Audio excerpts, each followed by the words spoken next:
In the pre-dawn hours of September 22, 1979, an aging American satellite named Vela 6911 was performing its quiet, lonely duty high above the Earth. Its mission, a legacy of the Cold War, was to watch for the telltale signs of atmospheric nuclear tests, a practice banned by international treaty. In a remote and desolate stretch of the South Atlantic Ocean, between the shores of South Africa and the icy expanse of Antarctica, the satellite's sensors detected something extraordinary. It registered a sudden, intense burst of light, followed moments later by a second, less powerful one. This specific sequence, known as a double flash, was exactly what the satellite was designed to find, a characteristic signature of a nuclear explosion detonating in the atmosphere. The event, which would become known as the Vela incident, immediately triggered alarms within the United States intelligence community. The location was incredibly remote, far from any known military testing grounds or populated areas, making an accidental industrial explosion highly improbable. The satellite data pinpointed the mysterious event to a region near the Prince Edward Islands, a sub-Antarctic territory belonging to South Africa. The calculated yield was small, estimated to be around 3 kilotons, roughly a fifth of the power of the bomb dropped on Hiroshima. The clandestine nature of the flash, occurring in such an isolated spot under the cover of darkness, strongly suggested a deliberate and secret act intended to avoid international observation and scrutiny. President Jimmy Carter was briefed almost immediately. His private diary entries from that day reflect the gravity and confusion of the situation, noting the strong possibility of a nuclear explosion carried out by either South Africa or Israel. The very existence of the Vela satellite program was a testament to the global fear of nuclear proliferation. Its primary purpose was to enforce the 1963 Partial Test Ban Treaty, and for years it had successfully monitored compliance. This unexpected signal from a region with no declared nuclear powers presented the Carter administration with a profound and delicate geopolitical dilemma, one that threatened to unravel fragile international relations and expose a hidden nuclear program. The initial analysis from various U.S. agencies was swift and pointed toward a nuclear source. The Defense Intelligence Agency and Los Alamos National Laboratory, the birthplace of the atomic bomb, were confident that the satellite had seen exactly what it was built to see. However, the lack of immediate, corroborating evidence like radioactive fallout collected by air sampling aircraft created a sliver of doubt. This absence of a smoking gun would become a central point of contention, allowing for the introduction of alternative theories and ultimately contributing to the official ambiguity that would come to define the entire incident for decades to follow, leaving a perplexing question mark in the annals of nuclear history. The reason scientists and intelligence analysts were so certain about the Vela signal stems from the unique physics of a nuclear detonation in the atmosphere. When a nuclear weapon explodes, it releases a tremendous amount of energy in an instant, creating a superheated fireball. This initial, incredibly bright flash is the first part of the signature. For a brief moment, the surface of this expanding fireball is so hot that it becomes opaque, temporarily obscuring the more intense light from its core. This effect creates the first, shorter flash detected by the satellite. It is a brilliant but fleeting burst that illuminates the sky with unparalleled intensity, signaling the start of a powerful and transformative event. Following this initial burst, the shock wave from the explosion rapidly expands outward, compressing and heating the surrounding air into a transparent layer. As this shell of superheated air thins out, the intensely luminous core of the fireball becomes visible again. This reveals the second, longer, and more sustained flash of light. It is this distinctive 1-2 sequence, a short, bright flash followed by a longer, less intense one, that forms the double flash signature. This pattern is considered an unmistakable fingerprint of a nuclear explosion, a phenomenon not replicated by Media Group. Comparison of nuclear double flash versus conventional explosion. Side by side of nuclear and non-nuclear explosion light, curves add stock add distribute _equally.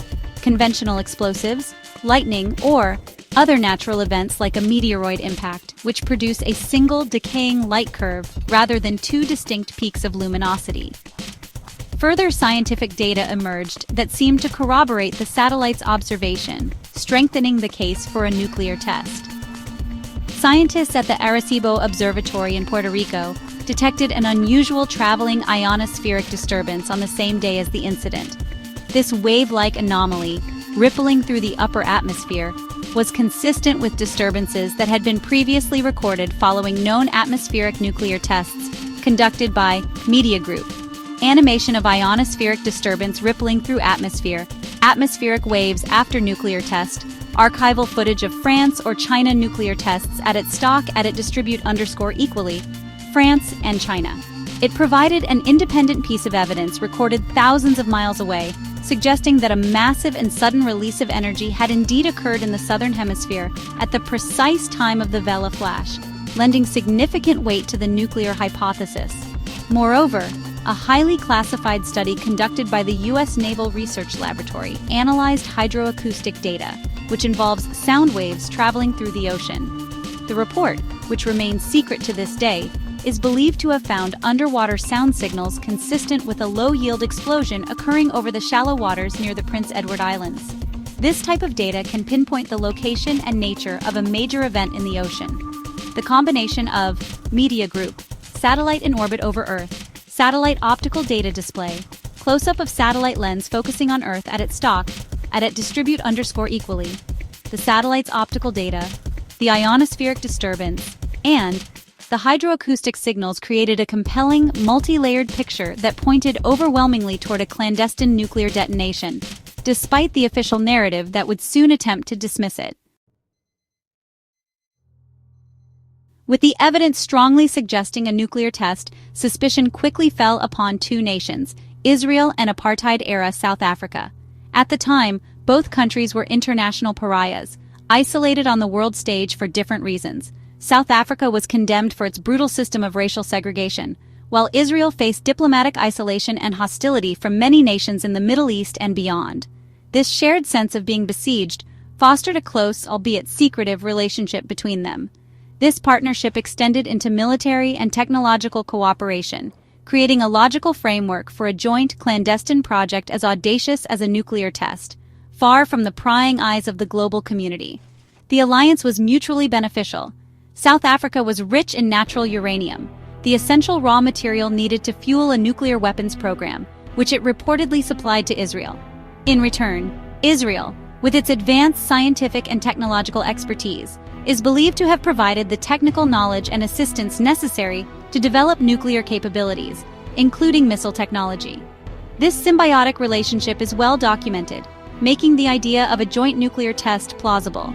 A test in the vast, empty expanse of the South Atlantic, near South African territory, would have been an ideal location for Israel to verify a new weapon design without conducting it in the volatile Middle East, leveraging South Africa's geography and logistical support. Intelligence assessments within the U.S. government strongly supported this theory. Although never officially confirmed, a CIA memorandum concluded with a high degree of certainty, some reports say over 90%, that the double flash was indeed a nuclear test. President Carter himself, in his private writings, acknowledged the growing consensus among his own scientists that Israel was the most likely perpetrator. More recent declassified documents have revealed that U.S. spy satellites were specifically tasked with monitoring the very islands near the test site in the days leading up to the incident, suggesting some level of foreknowledge or suspicion within American intelligence circles about activities in that remote region. A final, compelling piece of biological evidence emerged decades later. In 2017, a study revealed that thyroid glands from Australian sheep, slaughtered shortly after the 1979 incident, contained trace amounts of iodine-131. This radioactive isotope is a short-lived byproduct of nuclear fission and is not found naturally. Its presence in animals so far downwind from the event's location provided the first tangible fallout evidence, suggesting a small, low-yield bomb had detonated, and its radioactive particles had been carried eastward by prevailing winds. This discovery powerfully reinforced the long-held suspicion that a secret nuclear test, most likely conducted by Israel with South African cooperation, had indeed taken place. Despite the mounting evidence from scientists and intelligence agencies, the official response from the Carter administration was strikingly different. A special scientific panel, known as the Ruina Panel, was convened to formally assess the Vela satellite data. After its review, the panel publicly concluded that the signal was probably not from a nuclear explosion. It suggested the satellite might have been struck by a micrometeoroid, causing it to malfunction and generate a false signal. This explanation, often dubbed the zoo event theory, proposed that a combination of unknown phenomena could have mimicked the double flash signature, a conclusion that many experts found highly improbable and scientifically weak. This official verdict was immediately and fiercely contested. Many scientists, including some within the U.S. nuclear weapons laboratories, argued that the probability of a technical malfunction or a natural event perfectly replicating a nuclear signature was infinitesimally small. They pointed out that the Vela satellites had operated reliably for years without ever producing such an error. Critics of the Ruina panel's report suspected its conclusion was driven more by political necessity than by scientific rigor. Acknowledging an Israeli nuclear test would have triggered U.S. laws sanctioning undeclared nuclear states, severely damaging American-Israeli relations at a time when President Carter was trying to broker peace in the Middle East. The decision to promote an ambiguous official narrative appears to have been a deliberate political strategy to avoid a diplomatic crisis. Suppressing the truth served the interests of all parties involved. For the United States, it avoided a confrontation with a key ally.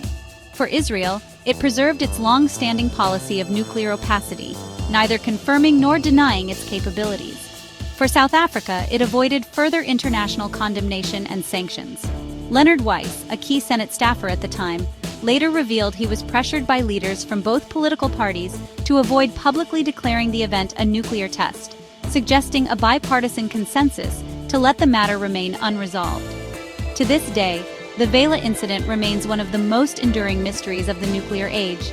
No nation has ever claimed responsibility, and the key governments involved, the United States, Israel, and South Africa, continue to keep relevant documents classified.